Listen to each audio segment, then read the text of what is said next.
spots, you're on board with him. And one thing he was worried about going into this race was all that dirty air created by 34 cars. But right now, the position he's in, he actually has a small advantage because everybody else has opened the air up in front of him. And he, oh, here we go. Trouble, contact, and a huge crash. Up in turn number 2. Oh, multiple cars involved. Oh, my. It looks like Dan Wheldon may be involved in it.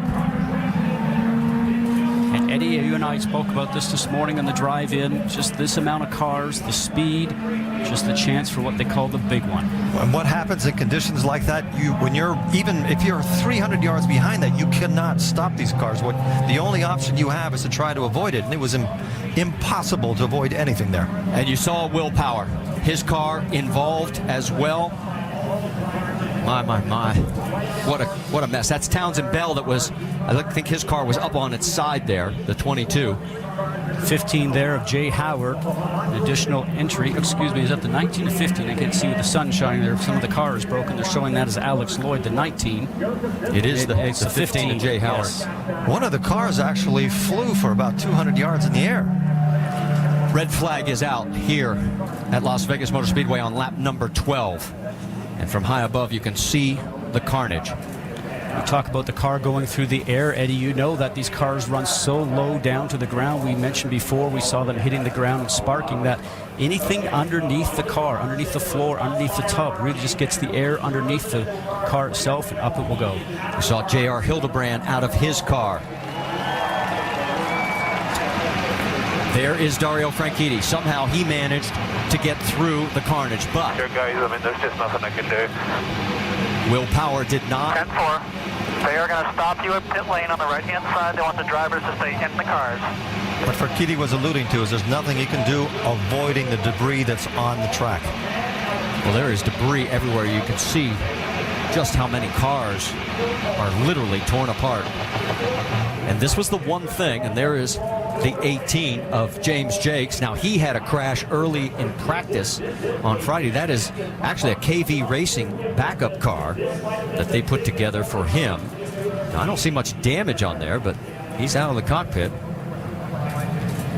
And look at this from high above. And this was the one thing we were fearing when we saw qualifying and the two championship contenders in the middle of the field. A big crash like this early in the race. What happens in accidents like this is that a single mistake by anybody, which might be dirty air, could be anything, multiplies itself so fast that you start accumulating cars. There's no way that you can control what happens. Once you start high above. We talked about 3 or 4 wide. Watch Sebastian Zaveja, right? Yes. Little contact right there. Now he's trying to go from the low side to the high, from the high side down low to get going for the turn. Oh. And what ends up happening is that he got stuck back up there, turned around, tried to take another move going down, guys, and the back end started to come around, and that started the chain reaction. He was uncomfortable being on the top lane, and he tried, like you said, there's the car. Look, there's 2 cars that are airborne. This puts That's Wheldon racing in perspective. This is the horrible accident that everybody has always hoped would never occur. And as we said, 15 cars we now know of involved out of the 34 that started. Board with Will and give you another perspective of exactly what happened in this 15-car melee. And Eddie, as we know, when you're driving along at these speeds, you're going the length of a football field in less than a second. So if something happens in front of you, you can never have enough reaction time. It's impossible. You have no time to do anything. What happens maybe is just a small miscommunication between 2 drivers. Somebody spins and you have 20 cars that arrive on the scene at 220. As you know, we just mentioned it's very difficult to try and avoid it. And as Dario was mentioning, he's just looking forward, trying not to hit the car that's in front of him or subsequent cars that are there. And luckily for him, he got through before everything started to go just upside down. But it's also where you position yourself on the track. He was saying, he just said in his interview, he hated being around cars that he was uncomfortable with and everybody was doing something. We are getting word that there's Randy Bernard. Our thoughts and prayers are with his family today. IndyCar, its drivers and team owners, has decided to end the race. In honor of Dan Wheldon, the drivers have decided to do a 5-lap salute in his honor. It will take place in approximately 10 minutes. Thank you. There will be no one-on-one interviews or questions. Thank you. Did he confirm he's... All right, we came in late on that, and folks, this is the hardest part of our job, and the last time I had to do this was 2006 with Paul Dana, but we have lost Dan Wheldon today here at Las Vegas Motor Speedway.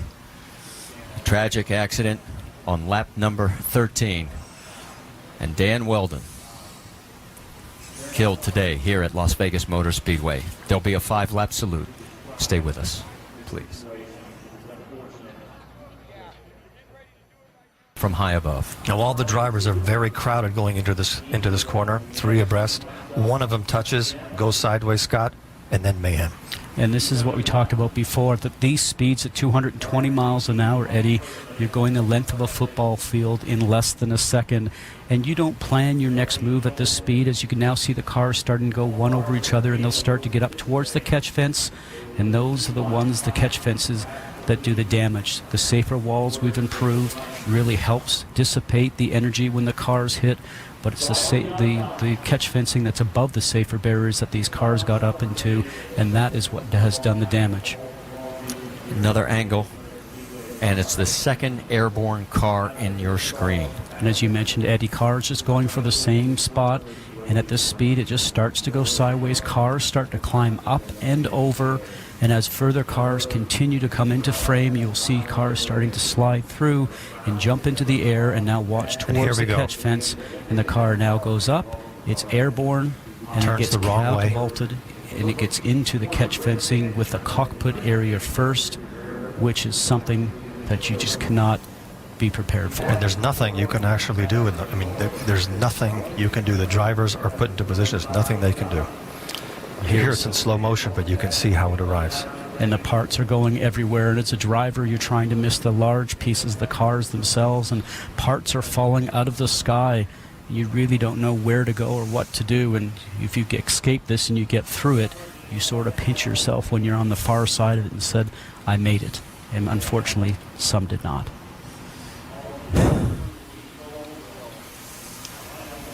Last angle on this that we will show you, as it's very painful to watch. It is. It's heart-wrenching. You know these people as competitors, as sometimes they're angry with what you say about them on the air, but trust me, when there's these moments, there it is right there, and that's the the impact you were talking about, Scott. Cockpit towards the catch fence. Another view from Danica's car, as she was one of the 19 that managed to make it through. She's on the lower part of the track, which was a good position to be in, but she has a bird's eye view of everything from here.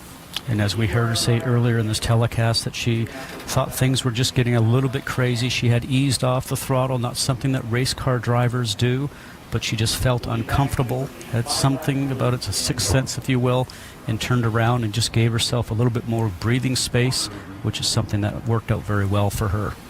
Charlie Kimball's view, he was in the middle lane, had nowhere to go. And a car went right over the top of him. And there's another car flying over the top. And literally, I've been in these accidents. There's nothing you can do. Once it starts to happen, the momentum has to just play itself out. The number 77, Dan Wheldon's car number today, has now been put at the top of the scoring pylon here at Las Vegas Motor Speedway. And the tribute lap as the cars are beginning to form as we salute Dan Wheldon.